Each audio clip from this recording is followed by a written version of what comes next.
months na. Pinakilala na nga ba ang ama ng baby ni Ricey Avila? Welcome to Sikat Story.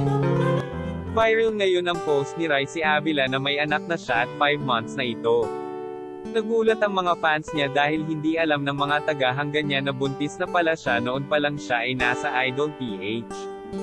Pinag-usapan ang post niyang na may caption na, "Being a mom is worth every stretch mark, wrinkle, and sleepless night."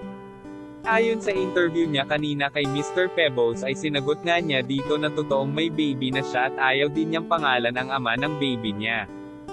Ayaw sabihin ni Ricey Avila ang ama ng kanyang anak. Pero malaking blessing para sa kanyang ang baby niya kasi binago ang buhay niya. Ito nga pala ang picture na noong buntis pa siya.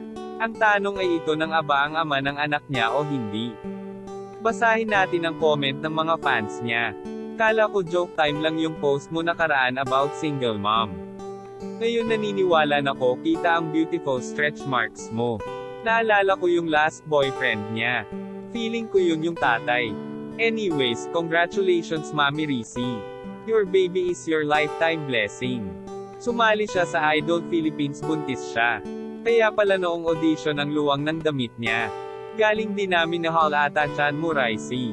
Kaya pala more jacket at maluluwang na damit sinusuot mo netong 2022 hehe.